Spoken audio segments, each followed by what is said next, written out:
আর যারা আলেম বিদ্বেষী হবে, আলেম বিদ্বেষী, আলেমকে হক কথা বলার কারণে যদি কেউ যদি আলেমকে গালি দেয়, আল্লাহ তার ঈমান চলে যাবে, তার বউ তালাক হয়ে যাবে। যদি হক কথা বলার কারণে আলেমকে কেউ গালি দেয়, স্ত্রী তালাক হয়ে যাবে, ঈমান চলে যাবে। বলতে পারেন আলেমকে গালি দিলে ঈমান চলে যাবে, কারণ কি? কারণটা হইল আলেমে আল্লাহর কোরআনের কথা বলছে, হক কথা বলছে, আর এই হক কথা বলার কারণে আলেমকে যে গালি দিচ্ছেন, আলেমকে গালি দিচ্ছেন মানে আলেম হক কথা বলছে। আলেম সুদের বিরুদ্ধে বলেছে, আলেম ঘুষের বিরুদ্ধে বলেছে, আলেম নির্যাতন বিরুদ্ধে বলেছে, আলেম বেনামাজির বিরুদ্ধে বলেছে, আলেম মদখোর জুয়াখোর গাঞ্জুরির বিরুদ্ধে বলেছে। আর বিরুদ্ধে বলার কারণে আলেমকে যদি কেউ গালি দেয়, এই গালির আলেমের সঙ্গে লাগে না, এই গালিটা চলে যায় শরীর আল্লাহর উপরে চলে যায়। মদ খাওয়া হারাম, এটা কি কোনো আলেমের কথা? কথার উত্তর দেন, এটা কি কোনো আলেমের কথা?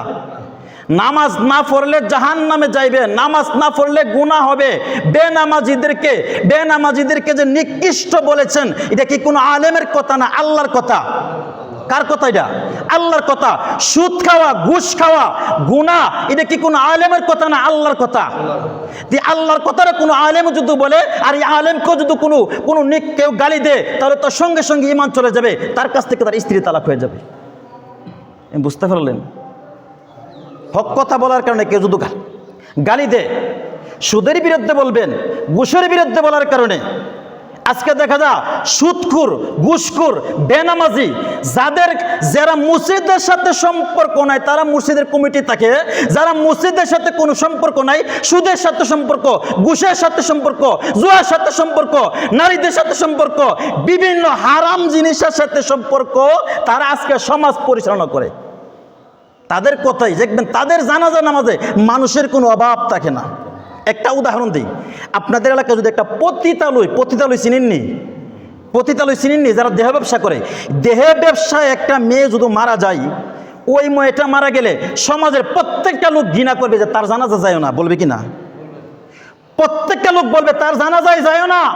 কেন? সে পতিতালয়, সে দেহ ব্যবসা করছে, তার জানাজায় যাওয়া যাবে না। ইমাম সাহেবকে বলবে হুজুর তার জানাজায় যাওয়া যাবে না। আল্লাহ রাব্বুল আলামিন বলেন, যারা সুদ খায় তারা শুধু জিনা করে না, সুদের মধ্যে যে 70 প্রকার গুনাহ আছে, নিম্ন স্তরের গুনাহটা হলো আপন মায়ের সাথে 70 বার জিনা করলে যে গুনাহ হবে, 1 টাকা সুদ খেলে সমপরিমাণ গুনাহ। আজকে দেখবেন সুদ করে জানাজার নামাজের মধ্যে মানুষের অভাব নেই। আর আছে কি না? আছে, বহু লোকের অভাব নাই। অথচ পতিতালয় মেয়ের চেতে কিন্তু এটা আর খারাপ। আরে খারাপ কিনা?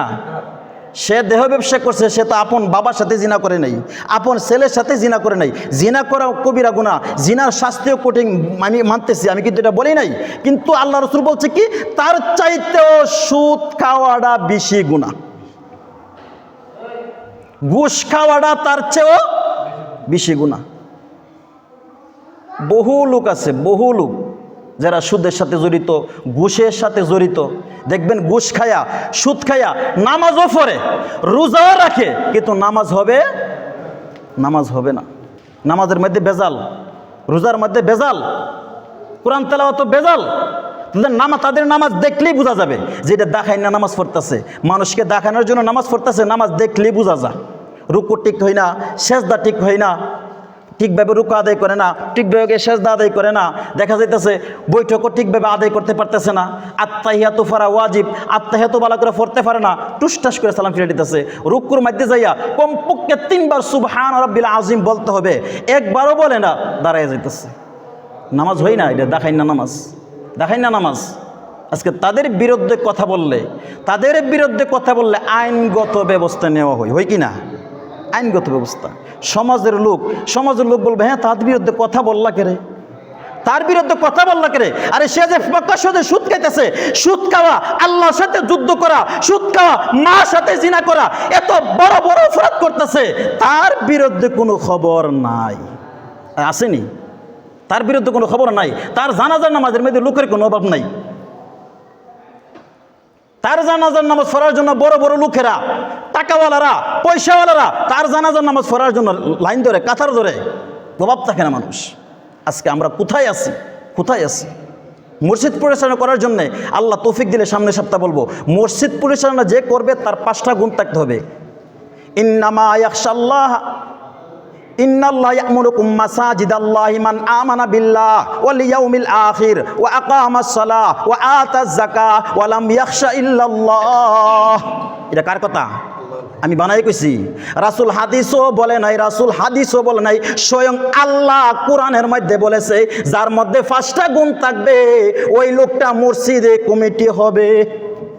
আজকে অধিকাংশ জায়গার মধ্যে দেখা যায়, অধিকাংশ জায়গা, সব জায়গাত না, কোনো কাজে বালা আছে, অধিকাংশ দেখা যায় 5টা গুণের মধ্যে একটা গুণও নাই। আসেনি এমন লোক? আসেনি? 5টা গুণের মধ্যে একটা গুণও নাই, অথচ মসজিদ কমিটির মধ্যে আছে। আসেনি এমন লোক? বহু জায়গার মধ্যে আছে, বহু জায়গার মধ্যে। অথচ আল্লাহ কইছে 5টা গুণ থাকতে হবে। আল্লাহ কিন্তু এই কথা কইছে না ক্ষমতা থাকতে হবে, আল্লাহ এই কথা কইছে না টাকা থাকতে হবে, আল্লাহ এই কথা কইছে না বড় লোক হইতে হবে। আল্লাহ বলছে 5টা গুণ, এই 5টা গুণ থাকতে হবে। অথচ 5টা গুণের মধ্যে একটা গুণও নাই। আজকে আমরা কোথায় আছি? মুসলমান কোথায় আছি আমরা? আজকে বাজারও লোকের অভাব নাই, দোকানে লোকের অভাব নাই, শাস্ত্রে লোকের অভাব নাই, অভাব শুধু মসজিদে। আর মসজিদে অভাব কেন? যারা পরিচালনা করে তারাই নামাজ পড়ে না। আসেনি? যারা পরিচালনা করে তারাই নামাজ পড়ে না, তা বাইরে পড়বে কেমনে? আমি এক জায়গায় ইমামতি করছি 4 বছর। 4 বছরের ভিতরে ঈদের নামাজও পড়াইছি। ওইখানে ঈদের ঈদগাহ মাঠ ছিল, ঈদের নামাজও পড়াইছি। ঈদের দিন ও সকালে ফজর নামাজও দেখে নেয় মসজিদের সেক্রেটারি, ঈদের দিন ফজরও। অথচ তারা সমাজ পরিচালনা করে। মানুষ শিখবে কোথায় থেকে? কোথায় থেকে শিখবে? সন্তান কোন দিকে যাচ্ছে কোনো খবর নাই, সমাজ কোন দিকে যাচ্ছে কোনো খবর নাই। খবর শুধু একটাই, আমি সরদারি করতে পারলেই চলে, নেতাগিরি করতে পারলেই চলে, মানুষে আমাকে সম্মান দিবে, সম্মানের চেয়ার দিবে। এই কথাটা একটাবার চিন্তা করে না। সম্মানের চেয়ারও বসাইছে ঠিক আছে, একদিন আল্লাহর কাছে জব দিতে হবে, জব দিতে হবে। একদিন আল্লাহর কাছে জব দিতে হবে। কোনটা ন্যায় কোনটা অন্যায় এটা একবার যাচাই করলা না, যাচাই না করে বিচার করলা, একদিন আল্লাহর কাছে জব দিতে হবে কি না? অবশ্যই আল্লাহর কাছে জব দিতে হবে, আল্লাহর কাছে জব দিতে হবে। আল্লাহর কাছ থেকে কেউ বাঁচতে পারবে নি? কথা বলেন। দুনিয়াতে বেচা গেলেন গা টাকা দিয়া, ঘুষ দিয়া, এভাবে সেভাবে বেচা গেলেন গা, কিন্তু আখেরাতে বাঁচা যাবে নি? আর আখেরাতে বাঁচার কোনো সিস্টেম আসেনি? কোনো সিস্টেম নাই, কোনো রাস্তা নাই আখেরাতে বাঁচার, কোনো রাস্তা নাই। একদিন ধরা হবেন, আল্লাহর কাছে ধরা হবেন। এই জন্য কোনটা ন্যায় কোনটা অন্যায় এটা যাচাই করতে হবে, বাছাই করতে হবে। মুনাফিককে অভ্যাস থাকলে দূর করতে হবে। পরের গীবত, নিজের দোষের খবর নাই, পরে কি করলো। এক লোক বাথরুমের টাঙ্কি, বাথরুমের ময়লা চিনেননি? বাথরুমের ময়লা যেখানে টাঙ্কিটা, ওই টাঙ্কির মধ্যে ফুইরা রয়েছে, হাবুডুবু খাইতেছে, টাঙ্কির থেকে উঠতে পারতেছে না। এখন আরেক লোক গেছে বাঁচানোর জন্যে, যে লোকটা বাঁচাইতে গেছে তার নাকে দেয়া ওই যে নাকের ময়লা ফরতেছে। কথাটা খেয়াল করেন। বাথরুমের টাঙ্কির ময়লার মধ্যে হাবুডুবু খাইতেছে, আরেক লোক গেছে বাঁচাইতো, তার নাকে দিয়ে একটু ময়লা ফরতেছে। এই তোর নাকে ময়লা ফরতেছে, গন্ধ করে দূর সরে যা। বাথরুমের টাঙ্কির মধ্যে ফুইরা রয়েছে, খবর নাই। এত বড় ময়লার মধ্যে ফুইরা রয়েছে, খবর নাই। আরেকবার নাকে দেখতে হিঙ্গেল বেরিতেছে, বাংলা করে এলাম, বাংলা ভাষা করে হিঙ্গেল বেরিতেছে, নাকের ময়লা। ওই তোর নাকে ময়লা বেরিতেছে, দূর হয়ে যা। তা আমরা তো এমন হয়ে গেছি, নিজের দোষের খবর নাই, অভাব নাই নিজের দোষ, নিজের দোষের অভাব নাই, কুল কিনারা নাই। আরেকজনে কিতা করলো, আরেক বেটার জি কিতা করলো, আরেক বেটার ফুত কিতা করলো, আরেক বেটা কিতা করলো, বেটার বউ কিতা করলো, এটার কোনো খবর নাই। নিজের যে কি অবস্থা এটা একবার আতাও না, চিন্তাও করে না, এটা দেখেও না। নিজের অস্তিত্ব কি ছিল, নিজের অস্তিত্ব কি ছিল। একজন একটা অন্যায় করছে, ওই ফোন দিয়া টানা মাইতে বললে দেওয়া, ওই ইমুনের কাছে বললে দেওয়া, হে তোর অন্যায় করছে, হে তো বড় অন্যায় করছে, এই যে লাগাইয়া দেওয়া। এটা কি মানুষের হাসিয়ত না জানোয়ারের হাসিয়ত? জানোয়ার তো ইমন করে না, জানোয়ারে করে নিমন, জানোয়ার ইমন করে না। জাতির সাথে জাতি ভাইয়ের সাথে ইমন করে না, জাতি ভাইয়ের সাথে জানোয়ার ইমন করে না। আমরা মানুষ হয়ে যে আচরণ করি, মানুষের সাথে মানুষ হয়ে যে আচরণ করি, একজন আরেকজনের সাথে লাগাইয়া দেওয়া, ভাইয়ের সাথে লাগাইয়া দেওয়া, বন্ধু বান্ধবের সাথে লাগাইয়া দেওয়া, মা বাবার সাথে, মা ছেলের সাথে লাগাই দেওয়া, ছেলে বাবার সাথে এরকমভাবে লাগাইয়া দেওয়া। অন্যায় একটা করছে তারা না বললা ওই সর্দারের কাছে ফোন দিয়ে দেওয়া, ওই থানার মধ্যে ফোন দিয়ে দেওয়া, পুলিশ দিয়ে ধরাইয়া দেওয়া। এটা কি মানুষের লক্ষণ? এটা কি মানুষের লক্ষণ? এটা তার মধ্যে মানুষত্ব আছে না মুনাফিকি? আর এই মুনাফিক সম্পর্কে আল্লাহ বলেন, ইন্নাল্লাহা জামিউল মুনাফিকিনা ওয়াল কাফিরিনা ফি জাহান্নামা জামিআ। আল্লাহ রাব্বুল আলামিন বলেন মুনাফিকের স্থান হবে কাফেরের চেয়ে তলের দেশে। কাফেররা বাথরুম করব, এই বাথরুম যাইয়া মোনাফিকের মুখের মধ্যে পড়ব। আর এই মোনাফিক মুসলমানের মধ্যে থাকে, মোনাফিক কিন্তু কাফেরের মধ্যে না। আল্লাহ রসুল বলেন কাফেরের চেয়ে মোনাফিক খারাপ বেশি। কাফেররা মুসলমানের যে দুশ্মনী করতে পারছে না, মোনাফিকেরা তার চেয়ে বেশি দুশ্মনী করছে। মোনাফিকেরা রাসূলের কাছে এসে বলছেন, ইয়া রাসূলুল্লাহ, ওকে ইয়া হাবিবাল্লাহ, আপনাকে এত মহাব্বত করি, আপনাকে জান প্রাণ দিয়া মহাব্বত করি, কাল কাফেরদের সাথে কোন দিক দিয়ে যুদ্ধ করবেন?